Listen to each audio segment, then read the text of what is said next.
With that, it is time for our next panel to please come to stage. We're going to continue our deep dive into the city of Philadelphia, as well as the city of Boston.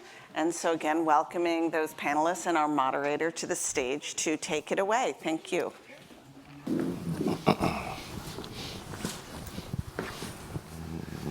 Well, welcome. And that was a nice panel to follow. I think we can take our mask off. Oh, yeah.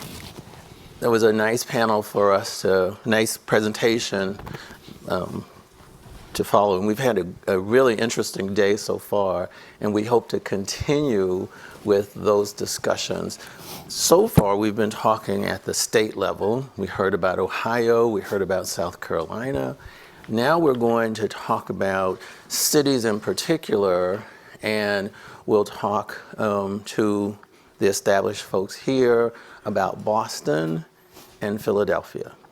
Now, I asked, we had a really wonderful discussion as we prepared for this, and true fairness, my longest term relationship was with Dr. Henderson over the Inn, and back when he was the youngest person doing research.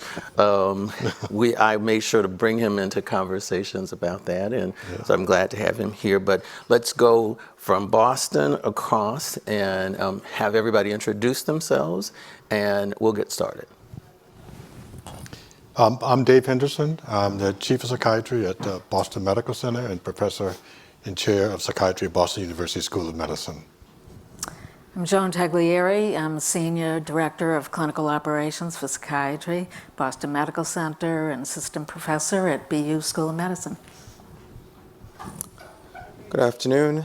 I'm Dr. Sosunmolu Shoyinka, Chief Medical Officer for the Department of Behavioral Health and Intellectual Disability Services of Philadelphia. Good afternoon. My name is Wright, and I'm Deputy Commissioner for the Department of Behavioral Health and Intellectual Disability Services, adjunct faculty and clinical faculty at Temple University. And my name is Bill.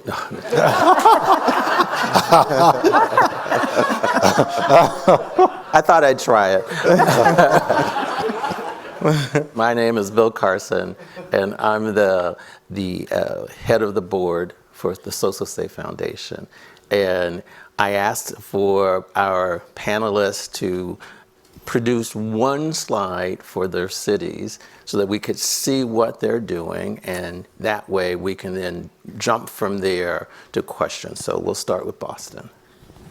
So I don't know who's got control. The slide people, can we make that happen?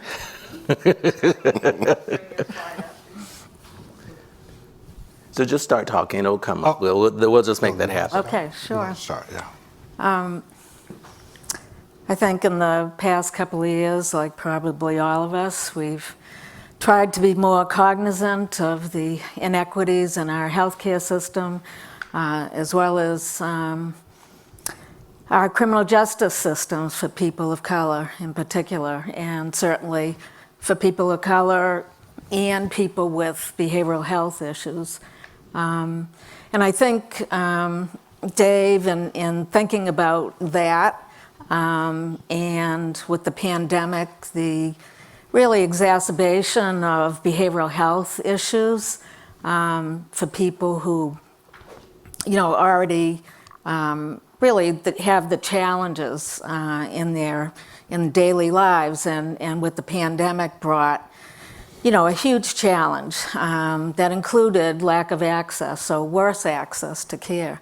And so as Dave thought about that, and we started to really conceptualize a system that both really improved our response to behavioral health emergencies, but with an eye for justice, and of looking at the disparities and how to really diminish those disparities in the people we work with and in the systems we work in.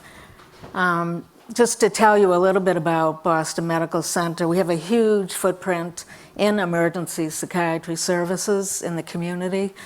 Since the early 2000s, we've had a We've been the designated emergency service program for the city of Boston, and we've had a 24/7 mobile capacity since that time. And with that, because of just the volume of I think, the people in crisis in Boston, we have a call center that is staffed 24/7 by 2 or more master's level clinicians. So that has been in place since 2003, actually. And besides that, I think somewhere around 2011, we started a more, I think, formal involvement with the Boston Police Department. And that was spurred by the state investing in co-response models. And so we began our work with the Boston Police and the City of Boston back in 2011 and started with about 3 co-responders, mental health clinicians, responding directly to calls for persons who appeared to be in some kind of mental health crisis. That now is a $2 million program that includes 15 mental health clinicians embedded with the police. So I think we went from very siloed systems responding to people, in mental health crises, to an opportunity through the co-response model to begin to figure out how to work together and work better together, understand each other's language and cultures. It took a while. The first meetings, I would say, were mostly silence, but I think we've gotten, over the years, to a very good working relationship, and can manage the conflicts that come up because of the differences, really, in our culture. I think one of the things I'd like to highlight is, in Boston recently, a change of leadership and what that has meant. So over the summer, our mayor went to Washington and it opened up the mayor's office to a woman of color, was acting mayor. And then in November, again, a woman of color who was voted into office as mayor. Both of these people raised up the issue of how the system in Boston was responding to people in crisis and made it a priority. And as a result of that, we have 3 pilots going on at the top level of the city, involving the police directly, the mayor's office, and other constituencies. And those are to improve the response of our co-response program, standardizing some of the work that's being done, being more attentive to data collection and analysis to improve that service. A second thing was to really pair up with emergency service programs in the city, much like, again, the cahoots model that people have mentioned, and really begin to work directly with our medical colleagues to really triage what's the best response. And so now our call center is in direct conversation at the point of the triage with emergency medical technicians. And we make a decision together. So we've come up with criteria, algorithms to really guide the work. So I think that's a pilot, that's one of the pilots that is going on. The third pilot, which is extremely important, I think, to the whole effort, is what's called the community-led pilot. And that is getting together a group of people who are very representative of Boston in terms of neighborhood, ethnicity, race, language, lived experience. And so we now have a committee of 15 people who are going to help design a community-led response to bring that voice in to all we do. I think one of the challenges is to figure out how to collaborate And I think that's a big challenge even when I think about 988, because it really is about how to bring people together on the point of decision making and make the right decision and the best decision. Great, thank you, Joan. Maybe if we can pull the Philadelphia slide up, who's going to take the lead? I'll just speak. Okay. So I'll just preface by saying that Philadelphia's work around 988 and the crisis system is, what we're doing right now is predicated on extensive work that had already been done on the children's crisis system, that, as well as extensive work that Dr. Wright and his team, the Behavioral Health and Justice Division, had done to ensure diversion of individuals with mental health needs away from the justice system. And I will defer to Dr. Wright to talk more about that. The current build actually has been ongoing for several years, beginning with work around the several elements of the crisis system, including the CRCs, and now with 988 implementation being imminent, is taking the form of three interventions. The first of which is expanding our call center, the city funded call center. The second piece of that is to add additional mobile crisis capacity.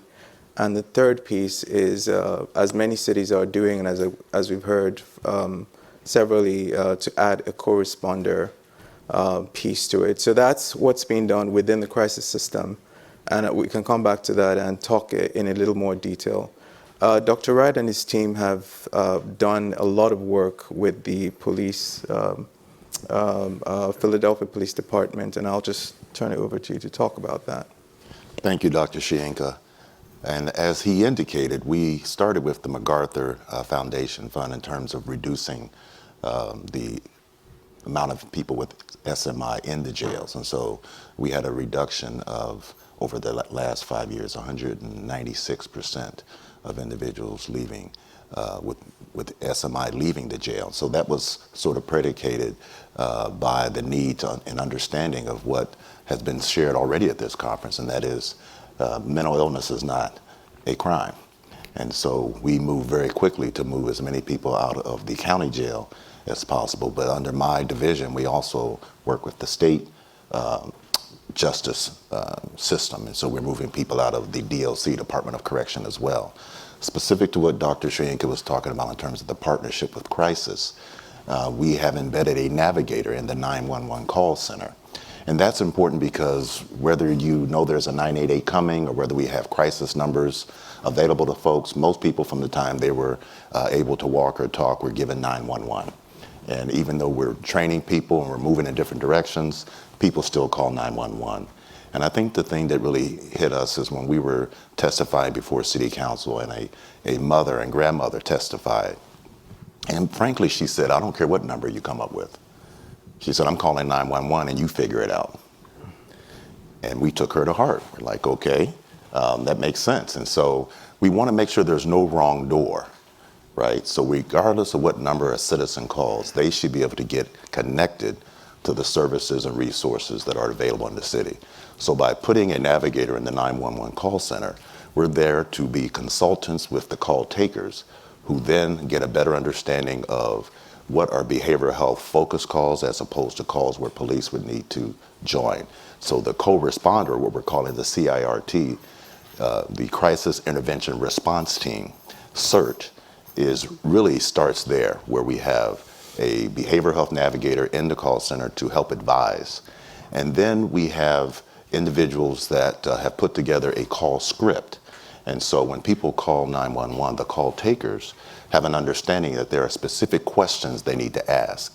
And so it may be the call takers calling about themselves, they may be calling about a neighbor or a family member, but the important thing is that we identify as quickly as possible, is this a behavioral health focus call?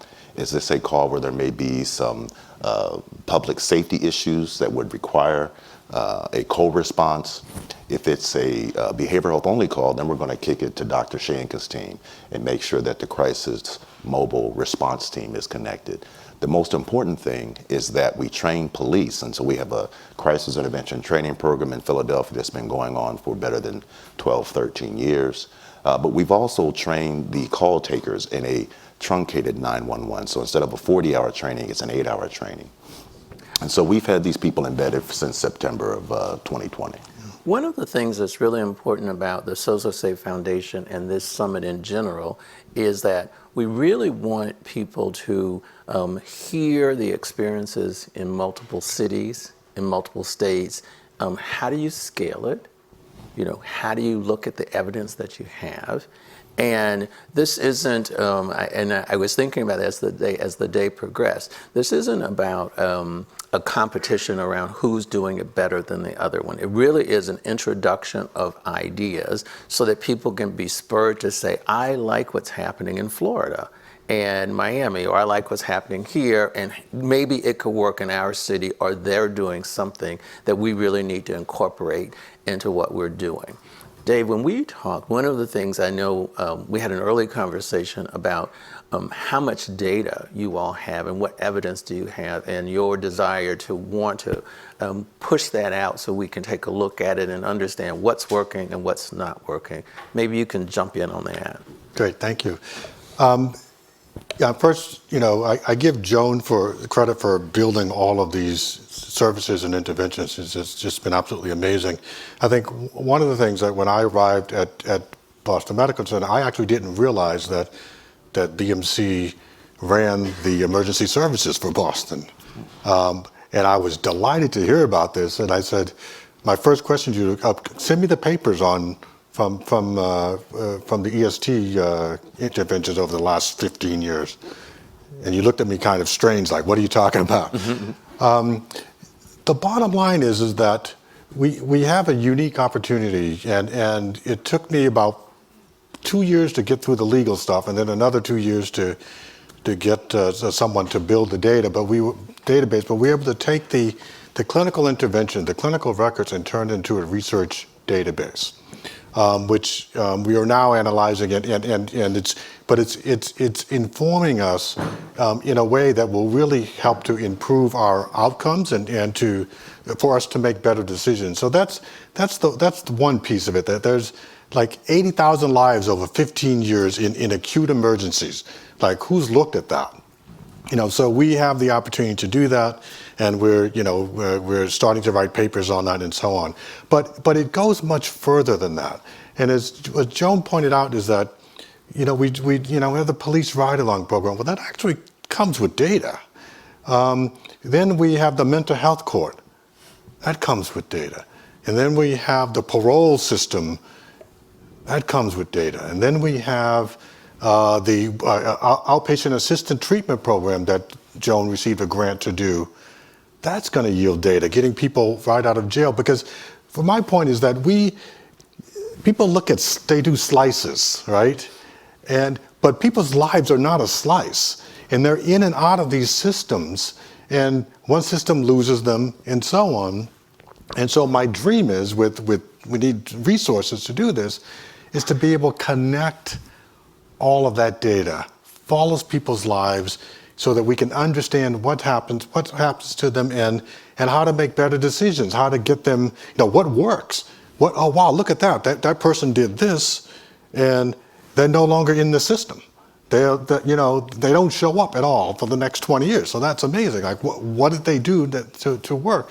So we have to bring all those systems together, and we started this by bringing the people, the leaders in all of those organizations together for a monthly meeting, and getting them to see that, oh wow, if we can share data and connect data, maybe this will help all of us. And so that's kind of where we're at. I think it's a very rich opportunity, but again, this is a really complex problem. To get there, we've got to go the whole continuum, including in that we're pulling in all claims data to see, because in our emergency services data, like, one system hospitalizes patients a lot more than another, but the system that doesn't hospitalize patients a lot utilizes a lot more community resources. And so, but we have to figure out what community resources and and healthcare utilization so that people don't have to go to the hospital. And then finally, I want to say that the police ride-along program has been very successful, reducing arrest rates by about 75%. But then that 25% that where the offense required an arrest, half of them were given a summons instead of taken to jail. And so, because when our patients enter jail, they don't come out, or they stay too long. And then my last piece, and sorry, I just keep adding my last piece, but I've only got 5 more last pieces. Is that with all that was happening in the country, and Joan pointed this out, I decided that we need to not only add this evaluation component on top of all of this, we need to add our multicultural experts on top of it, because it turns out we train the police on mental health, but we don't train them on multiculturalism. We don't give them the tools to make better decisions, because what we're seeing is people, black and brown people, getting shot and that sort of stuff. We need to also start to work with them to give them better skills in the context of these situations, while also, of course, working with our clinicians as well. So, and that's really important. And I hope what people are hearing is, again, Sozosei has a function of a clearinghouse, bringing ideas together. So if you all have data sets that you'd like to compare, if you want to work with Boston, with Philadelphia to look at what they have, we would really encourage that, because we really think that the kinds of solutions that we're talking about need to be evidence-based. And so why ignore the evidence if we have the evidence, and why not compare it to what's going on? Talk about Philadelphia's data, and what are you all doing with it, if anything? Yeah, that's an excellent question. So I would offer 2 ideas around how we're thinking about using data. The first is to improve our insight into the operations of our system. For example, there are several operational metrics that we track. Some of those have been talked about already. Call volume, for example, to the crisis line, the volume of mobile team dispatches, and just to comment on those, both of those metrics, on both of those metrics, we've seen a spike over the last year, specifically since the shooting death of Walter Wallace in the city last November. We've seen a demand for mobile team dispatches go up by about 112%. And we've seen a rise in calls to our call center, the Philadelphia crisis line, of about 28% over that same time. So that's a signal. We treat that as a signal to what the community is, what the community wants. To echo what Dr. Wright said, it's clear that people prefer a behavioral health response over a law enforcement or public safety response. So we treat that as a signal. In addition, we also look at how our system is performing against what you might, although this is still a developing industry, what you might call standard metrics or performance metrics in the industry. So, how long it takes for a mobile team to arrive on scene when a team is dispatched, and also call answer rates, which suggests the efficiency of our operations. So that's one way in which we're using data. Dr. Wright and his team have been looking at other data, and our teams are looking at some data from 2 different sides. One example would be the transfers, volume of calls that are transferred from 911, which are behavioral health related, to our Philadelphia crisis line. And again, all of this is really a build at this point, and we're getting some important information, again, that pinpoints the need and where the public, the requests or the needs of the public are at this point.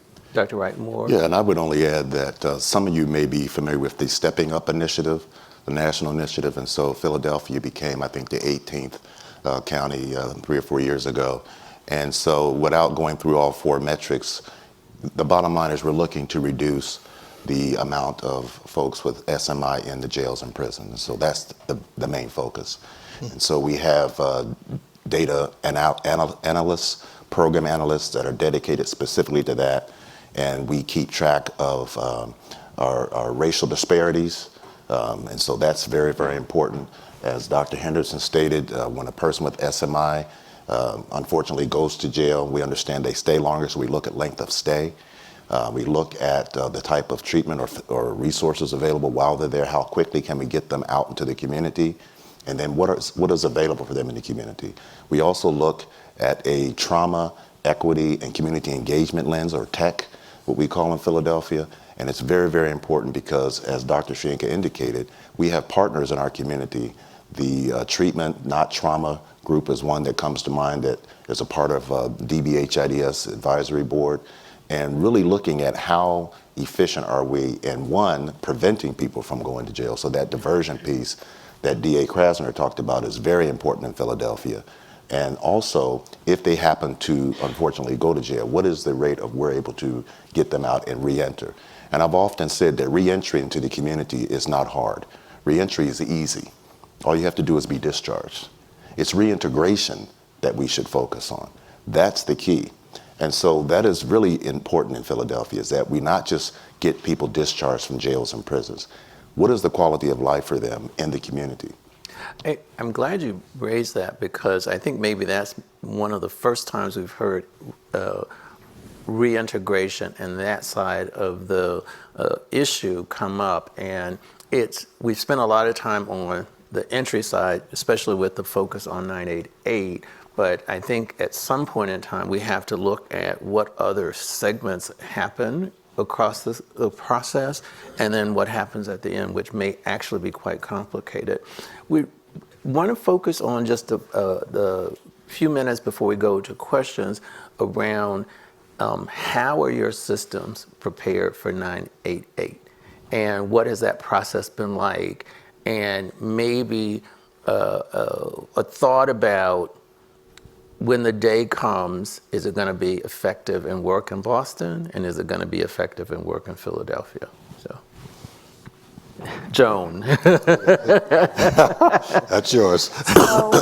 So I'm really nervous about July and how soon it's coming. I don't think we've done nearly enough work to prepare. It's really only just started, and I'm not sure all the right people are at the table either. How are you approaching it there? So I think, so we're trying to engage the state in more discussions. We're trying to make sure some of the leaders with lived experience are at the table as part of that preparation.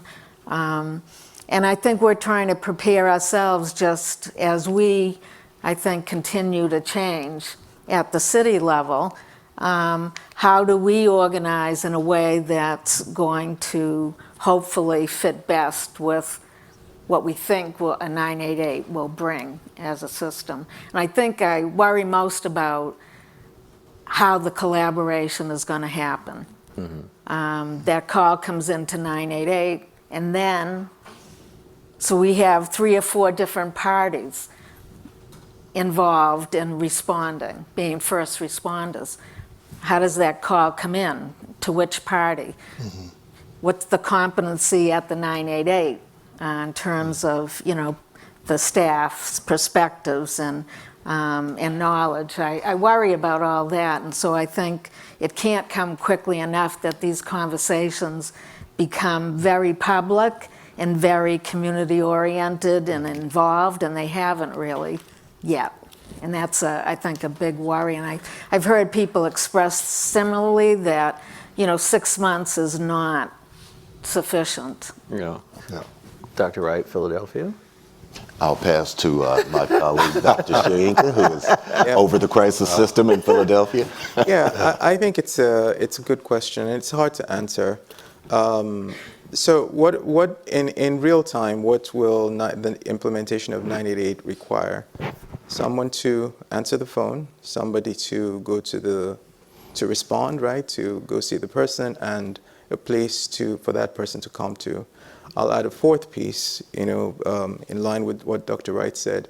There also needs to be attention given to the transition back to the community. So we need to talk, I think we need to talk a lot more about that, because it's in those transitions that the system often breaks down. Now, as far as Philadelphia's readiness, who knows? We are doing everything we can. Some of the efforts over the last year and a half include expanding our call center, the PCL team, significantly. We've actually started to do some hiring. The predictions are that call volumes will go up by about 30 to 40%. We hope to be ready for that. We've also actually procured an additional 2 mobile teams, so that now the city has 4 mobile teams, where it had 1 full-time and 1 part-time team for these many years. Of course, the caveat there is that, as with every other industry, we are impacted by the great resignation and staffing shortages that impact every industry. So that's a challenge. However, I would say one of the more important steps that we've taken has been to create a learning collaborative. And that includes representation from the trauma and treatment, families, providers, and our internal team, such that creates a forum for active, real-time problem solving.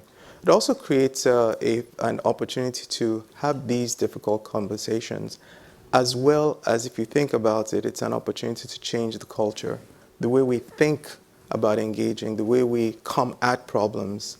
And so that's our hope, is that with all of these things that have been put in place, we will be in good shape. Now, of course, again, who knows? I will also just add a couple things. The first is that our department has received extensive support from City Council, which has funded these initiatives. I will also add that we, like in Massachusetts, have been in constant communication with the state authorities around 988. And in fact, our team has representation at the state level. That's really helpful, because then it allows us to stay abreast of conversations, developments, some of the challenges. Obviously, Philadelphia is very different from other counties. And so we can learn from what they do as well. But as we prepare to answer questions from the audience and online, we'll start at the far end, and for each of you to give a sentence with regards to your biggest concern about Boston and 988. Dave? My biggest concern? Yes. What keeps you up? What keeps me up? Oh, that's different. Okay, so they're not the same. Wow. I think my biggest concern is that we want systems that are in place regardless of the people, but we're still in a place where the people are what makes it work or not work. And so where we need systems where it works everywhere versus, if we change mayor, suddenly that changes the environment, and we're going to lose this program and that program. So systems. Joan?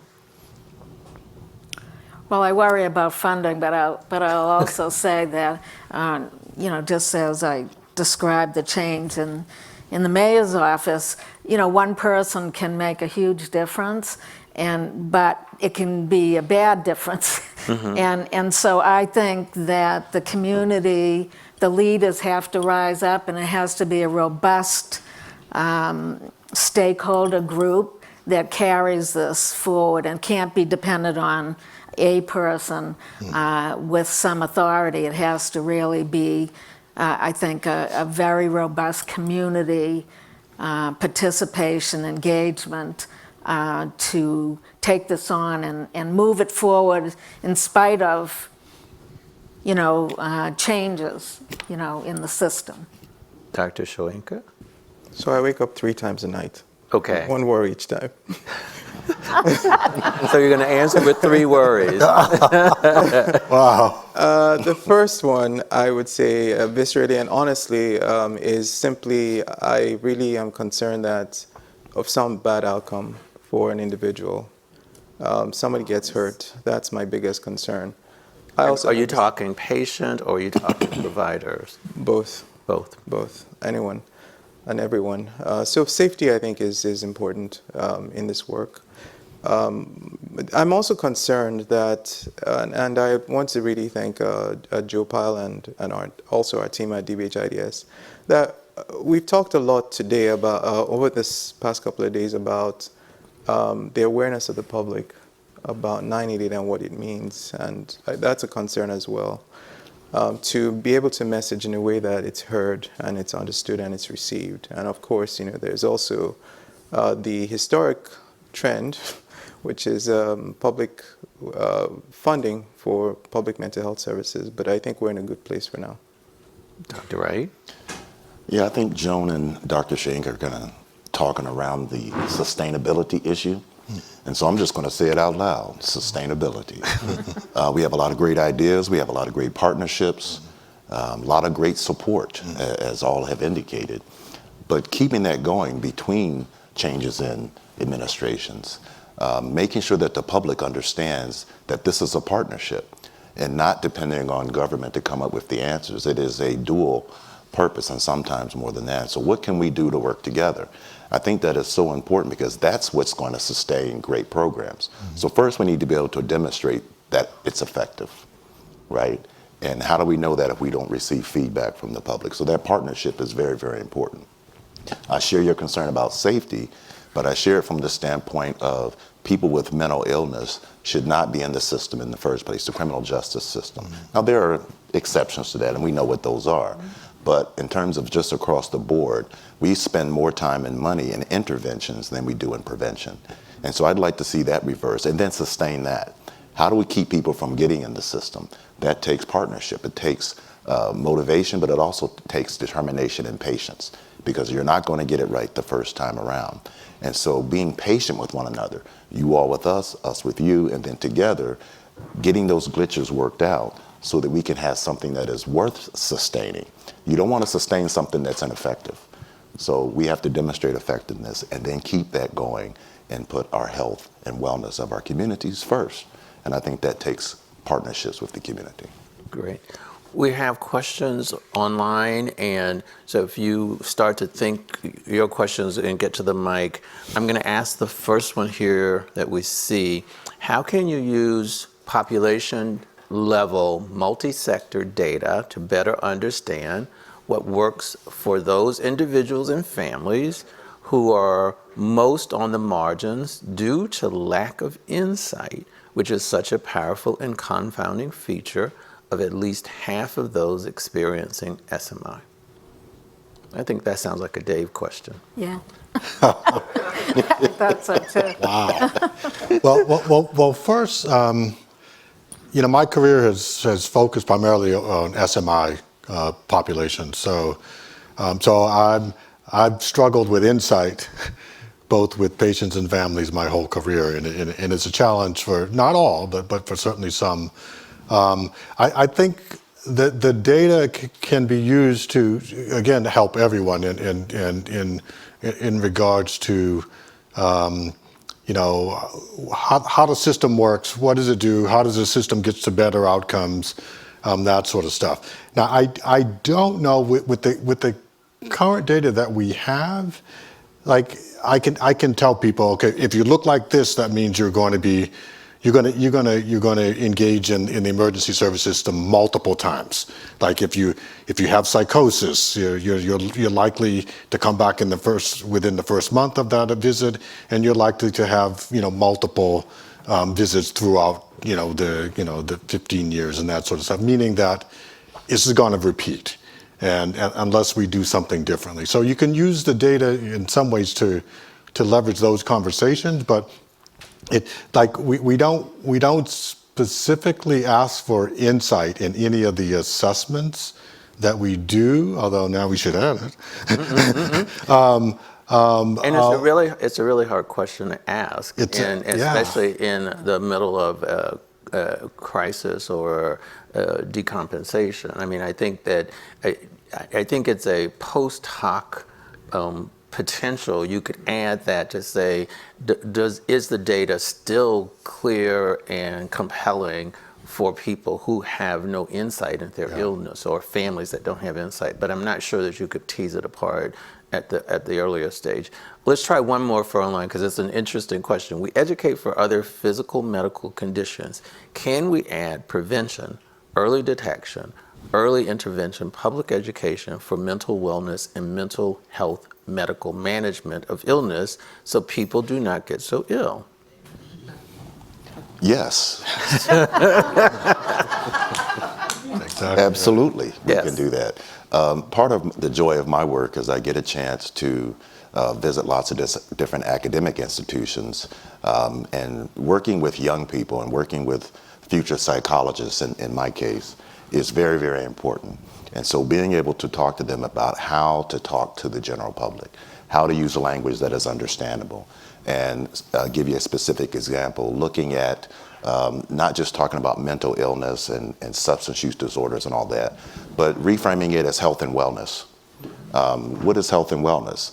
Now you have people's attention, right? And it's not so intimidating as when you come right at people with, I'm going to teach you about mental illness, or I'm going to give you some information that's going to help you avoid getting sick. That's not really the goal. The goal is this question is saying, is education. The more you know, the more you can really work on things like self-care.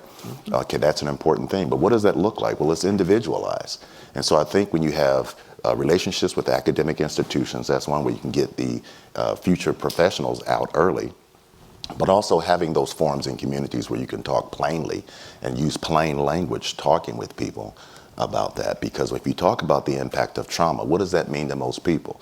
Well, if you're from a physical medicine side, you're thinking of blunt force trauma, right? And you bump into a coffee table, you get a bruise, right? We can see that, we know what that looks like. You cut your hand, we know what that looks like, it forms a scab. But what does it look like to be internally bruised? What does it look like to have an internal cut? That is something people can't describe. And so being patient and having that conversation, I think, is so important. And to me, that's the part of education that's missing. A lot of people don't know they're traumatized. A lot of people don't know they're living with trauma, unresolved trauma. Mm-hmm. And data tells us that if you do not address unresolved trauma, it will follow you through your lifespan. Mm-hmm. So it seems to me like we need to start as early as possible having those conversations. And to me, that is what will help us get to the piece that the question was asking. Right. I think we have questions in the audience. I see you with the mic. Hi. Yeah. Hi. It's so nice to meet you. My name is Amani. I am one of the co-chairs for the Philadelphia County Leadership Team under the Department of Behavioral Health and Intellectual Disabilities. I meet with all youth serving agencies. I am a parent advocate in my volunteer position. First of all, I wanted to say thank you so much. Here in Philadelphia, we have a family committee. I have a granddaughter who was diagnosed with autism at 4. As a mother and a grandmother, I knew something was off kilter, but I didn't know what it was. And sometimes families, we don't always know what's wrong with our children. But she wasn't talking, and I knew something was wrong. And by the time I got her into care to get her diagnosed, she didn't start getting services until she was 4. She wasn't talking, she wasn't eating. But as a result of me joining the family committee, I learned different ways how to interact with the occupational therapist, the speech therapist. I know how to represent myself when I'm on an IEP team, and that's individual education plan if you have children in school. So I've learned those things being on the family committee, because as smart as I am, when it came to that part, I just did not know what to do. And I knew that I wasn't going to give up on my granddaughter, and I knew I was not going to accept her just going through society without living out her true God-given potential. So that's why I went to DBHIDS. I have a friend who runs the family committee, Melody Jackson. And from there, they opened up so many doors for me, leadership opportunities. I've been trained in different things. And then I was asked to be the co-chair for the county leadership team. I heard him say data. I've always been interested in what happens. I've always wanted to do a study of my own when you from kindergarten on up to 40, to watch that span. How do those children do? When they got support, they did well. When they got in trouble, what happened? I've always wanted to see data that showed the lifespan for 20 or 30 years because I don't think data doesn't always show enough. I'm sure everybody's familiar with the ACEs study, which was excellent because it showed that a lot of people were impacted by trauma. You're absolutely right. Untreated trauma in childhood creates a chaotic adult. But there's a line, untreated trauma can turn into mental illness, and we have to be careful. To me, trauma is physical scars unseen. That's the way I look at, trauma. You talked about the physical piece. To me, people have scars that haven't healed, but they're not seen. So as a mom, I'm asking you, what can we do? I know we have this new initiative with 998. I'm concerned that my granddaughter's 8. Her second side diagnosis was ADHD. Some of the people that the police came in contact with had intellectual disabilities. That's why I'm very, very concerned. 8 should be a teenager pretty soon, and there's at times that I don't always know how to handle her meltdowns. So I have to call for help, even though I go to workshops at DBHIDS and I work with therapists, and I get the therapist to tell me when she is having this meltdown, please tell me how to deal with this. When I'm out in the store and she runs off or whatever, or she throws things down, I need to know how to deal with that because they don't get therapy 24 hours. Yeah, and I'm scared, and I'm gonna keep it 100. I'm scared to call the police. Because there's been instances where people that boy got killed down the street from me, Walter Mosley. There's people when they think they're calling for help, and the police, because they're not culturally responsive, and that's the word that I like to use, because I think everybody needs to be culturally responsive. Some of them are not, so they're not. They're already coming in heightened with a fear when they go into certain neighborhoods. I'm afraid to call the police. She's 12 or 13. She has a meltdown. She might decide to run out in the street. She might pick up a weapon to hurt one of us. I'm afraid to call the police. Thank you. Thank you. Okay. How can you tell us? How can you tell us to advocate for ourselves? And what can you tell people who are experiencing a crisis, who don't want to call 911?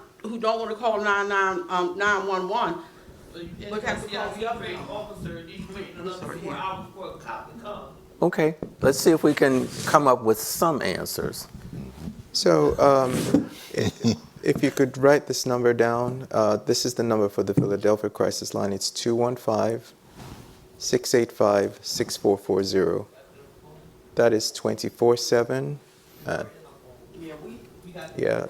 Okay, keep going. So that would be one resource to reach out to, and that's team is who dispatches the mobile teams, including the children's mobile teams, of which we have a team that does the short-term engagement and the long-term engagement. So they would be able to help de-escalate the situation as well as engage over a longer period if need be.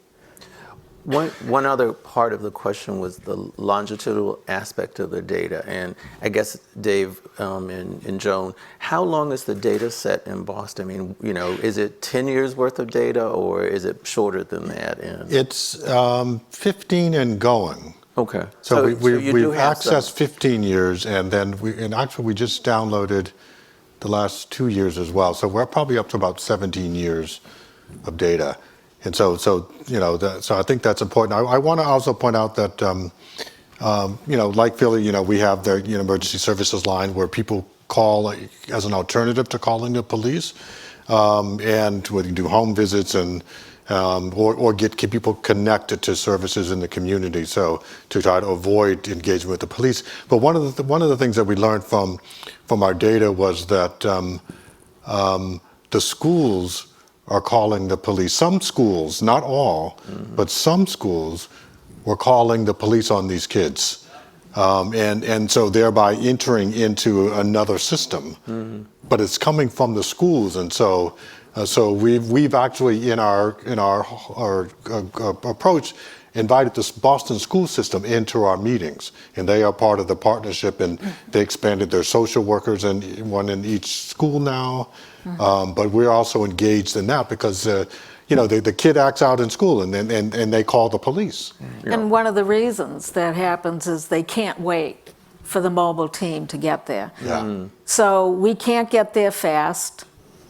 Someone spoke about that issue Yeah. previously today. We can get there, we hope to get there in 15 to 30 minutes, but that's not good enough in a school environment where a kid is truly out of control and scared, and the people around the child is scared as well. So they call the police. I think the beauty of a co-response is that we can get there fast with the police, but we can also take the lead. So I think same with EMS. Yeah. You know, put us in the ambulance, let us get there fast, and let us take the lead if it's a mental health issue, Right. and back us up. I just need to add that race is also involved. Absolutely. So this is why we need to correct this stuff. We have one more question here, and that'll be our last. Well, thank you so much. I'm Gigi Crowder from NAMI in Contra Costa County, and I thank you for bringing up the issue of race, because I think we're not speaking truth to power when we don't say African Americans are harmed most. And someone may debate that, but we see statistically that's the truth. Yeah. So we often will bake a cake, won't add the sugar, mix it in, and then you come back and say, now sprinkle it on top with how we should do this in a culturally responsive manner. And the reality, if you start working with solutions for the community that's most harmed, you can from the very beginning benefit all. And we haven't talked about defunding the police because it's so unpopular, and I don't even support that terminology, but I do support prioritizing funding and preventative measures so that you can start in the school setting with perhaps some opportunities to have young people who are exposed to trauma. A large number of trauma happens in the school setting. Yeah. We're in counties where 38% of some African American kids are deemed to need an IEP. And that's because of systemic racism that the teachers have identified them as having behavioral problems. And then we know about the school to prison pipeline and what happens when kids are incarcerated. It's a spiritual wound when you're a young kid and you're told you're bad. So we have to invest in preventative children-focused services that are culturally responsive, linguistically responsive, and then we won't have such a heavy reliance on those who are hired to protect and serve showing up to solve a problem that's a medical condition. I just need to sleep at night knowing that this can never happen again like it did to Miles Hall in my own backyard when we had everything in place to prevent it. That's what I need to know. So we have to start with answering that question. Can we get funding? Are we bold enough in this country to start focusing the funding on solutions for those who are most harmed due to systemic racism? Thank you. Thank you. Great. We'll give you an opportunity to try to answer that, and that'll be our last part of the panel. So. Well, I agree with her statement. And so you heard me say earlier about prevention. And one of the things that I think is important is what are we doing for people before they encounter law enforcement? And what are the challenges that we have? And so the younger we get started, the better. So I agree with what she said. Great. I'll add one more thing, and this is drawn out of work that Dr. Wright's team actually did during COVID. It's that discretion oftentimes is points of discretion are where disparities actually emerge. And an antidote to that is to shine a light using data on those so-called discretionary decisions. So as a physician in practice, I would receive feedback on my performance on some metrics, standard metrics, and that benchmarked me against my colleagues. So I knew exactly where I was falling short. Now, that is a tool that has been applied in many industries. It's called scorecarding. It's an idea that I think could actually change the trajectory as far as systemic racism. Now, an example of how that played out, sort of speaking for Dr. Wright here, but his team stood up a transition housing program during COVID for people who are being released from prison. And with the very best of intentions, because we were tracking the numbers, found out that there was a discrepancy. There was disparity in who was receiving that services with the very best of intentions. But having those numbers allowed to correct that error before it became ingrained. So that's just an idea, and that's one use of data that we could all, I think about and adopt. Joan? I think, I'm thinking about the point of triage. A lot of the work we do, that's where the key decision-making point, and if it's influenced, if there's biases at that point, prejudices, how do we get it right? And how do we measure that? How do we defend against that? I think a couple of people have mentioned just having diversity in our workforce is one way, but I think education. But I think triage in this work we do in emergency services is, king in a way. And so that decision matters greatly. In the final word, Dave? I think that, coming from an academic medical center, I think we got to get out of the offices. We got to get into the community. I'm a p-value guy. I like, 0.001 or whatever. But talk to the community. Do even like qualitative research or whatever. But we have to get into the community and let the community help us figure out what the best interventions are. And finally, I would say that it's about the children. Mm-hmm. Like if we're going to change these systems, it's got to start with the children.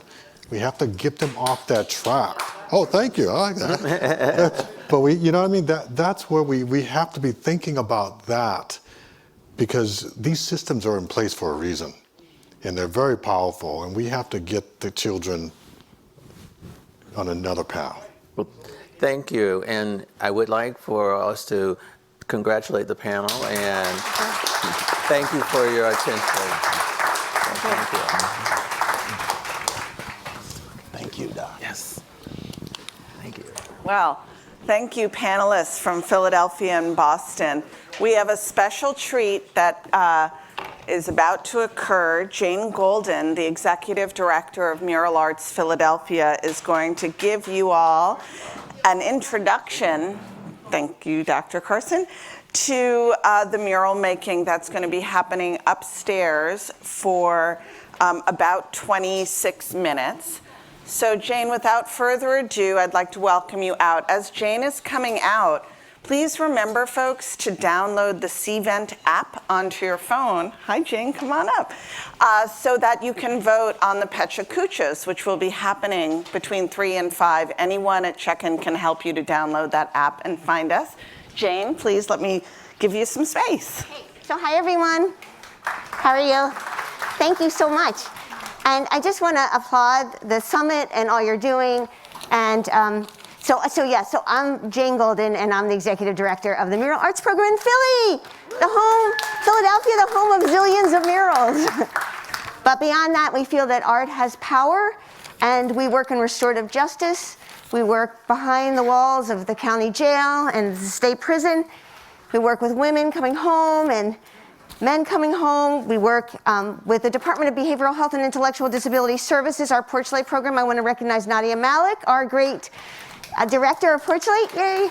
We have an art education program. We do many, many murals throughout the city and more. But basically, we feel that our job is to stretch art as far as it can go. And when we think we've gone far, we should go further, because that's our responsibility to the citizens of the city of Philadelphia. So we feel very honored to be here, to play a very small role. And so first, I want to say that the goals of the summit to really sort of, the decriminalization of mental health issues is so key. We started working in the state prison in 2002, and I just remember the men saying their lives went dark at age 10. And that I knew that many of them were there, like they were lifers. And so, it was stunning to see the incredible talent they had. and they had the talent of someone who had gone to art school. What they didn't have and what they never had were opportunities. And that's the unfairness and the injustice of our society. And so we have to do everything we can to fight against it. And that's what you're doing, and I applaud you. So thank you. So we are doing 2 projects, and this is a call to action. So I really would love you to participate. So we are doing a digital mural, and the mural encompasses the goals of the summit, and we're unveiling it tomorrow. And I just saw the design, and the design is beautiful, and it's inspiring, and it's evocative, and it's challenging, and I hope it finds a wall here in Philly. That's our goal. So please come upstairs and have a conversation or contribute with a drawing. There are ways that you can participate. And I want to say, when you drive around Philadelphia and you see over 4,000 murals, the art is beautiful, but the stories behind them are just as beautiful. We have shifted the paradigm about how public art is made. It is made for and with the citizens of Philadelphia, and that is inspiring. I don't think art belongs just behind, sorry, Papa, the walls of museums. I love museums, just not there alone. So anyway, so you can contribute, and we welcome you to play a role. And then we have posters by the wonderful artist Nazir Sabri, and you can contribute there too. You can sit down, you can do some drawings, and we have art kits. So if you're in a rush, we have art kits to go. You know, mural arts, we try to think of everything. So sort of like takeout food. You can take out the art. So really, please join us, participate.